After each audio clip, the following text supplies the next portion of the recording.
Well, thank you very much for those words and for the introduction. I appreciate it. It's nice to be here at USC, and as a Notre Dame guy, that's really saying something for me to say that. I have to admit, I had mixed feelings coming here. I've never been to USC before, but I know all about this place because for one Saturday every year, it's just USC all the time in South Bend. But I was very pleased when I was in the bookstore today.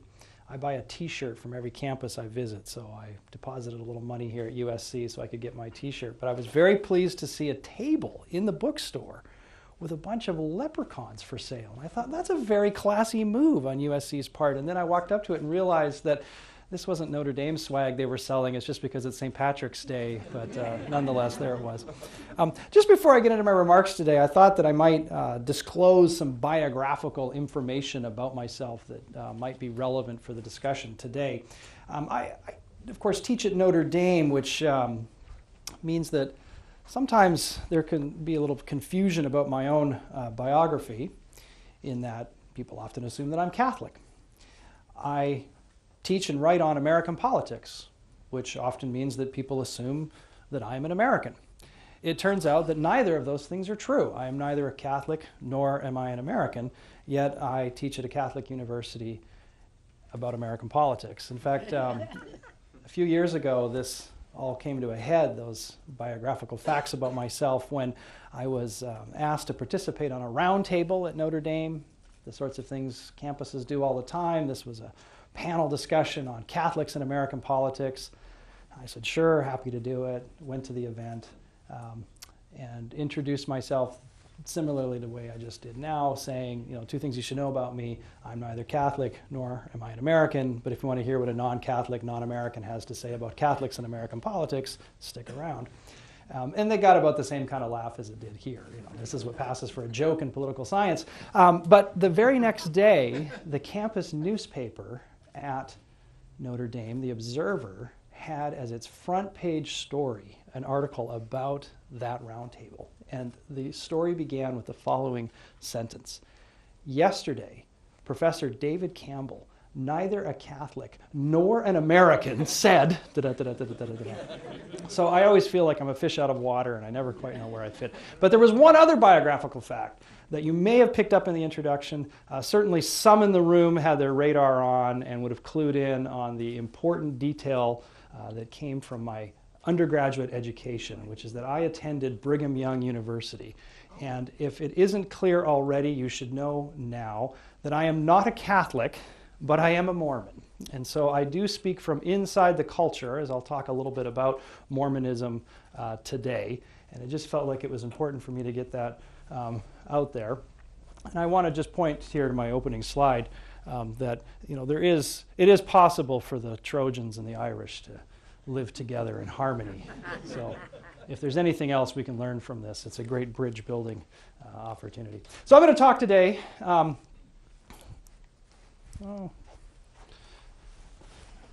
there we go. I'm going to talk today about Mitt Romney, John F. Kennedy, but probably more importantly some broader themes, broader questions that come up given the comparisons between these two presidential candidates. But just before I get into that, I just want to make the point that we all know that I'm here today because a few years ago, a Mormon almost won the most important election in America, by which, of course, I mean David Archuleta and American Idol. Okay, so again, that's what passes for a joke in my business. No, actually, I'm here to talk about this guy, Mitt Romney. Not just about him, but he'll set the stage for our discussion of the role that religion plays in politics today, and this question of whether or not Mitt Romney's Mormonism has and will present the same sorts of obstacles that John F. Kennedy's Catholicism caused him to face in 1960. But before I actually get into the discussion and the comparison between Romney and Kennedy and what we can learn from these two examples, I actually want to set the stage for just sort of the overall state of religion in America, and more specifically what we might think of as the state of religious tolerance in America. So I'm just going to talk for a few minutes, if it's all right, about some findings from the book that was mentioned in the very generous introduction that was given, that I recently published with Robert Putnam at Harvard, entitled American Grace, How Religion Divides and Unites Us. This is the hardback. This is the paperback edition, which is just out. You can buy it today. Anyway, this book is not about Mormons. It's not about Catholics. It's about religion in general. And it covers a lot of different questions and themes about religion in American society. But it primarily answers the following question. How can Americans simultaneously be three things? How can we be a country that is A, religiously devout, and compared to other advanced industrialized democracies, America is a very religious country? How can we be religiously diverse? We have a wide array of religions in America, and we're only getting more diverse as time goes on. How can we combine those two facts with the third characteristic of religion in American society, a high level of religious tolerance? Now, it's that third claim that some audiences find to be, they're a little skeptical of it. But let me just show you a little bit of evidence to suggest that perhaps Americans actually do get along with those of other faiths to a much greater extent than is appreciated by those who might only be watching cable news programs. American Grace, the book that I've mentioned, has as its backbone a major survey that Bob Putnam and I commissioned of over 3,000 Americans, randomly sampled from around the country. We asked them every imaginable thing that you could come up with about their religion, about their demographic background, about their civic involvement, about their family life, you name it, we asked it. And among the many questions that we asked was the following question. Do you believe that a good person not of your faith can go to heaven? What you're looking at is how Americans from many different religious traditions answered that question.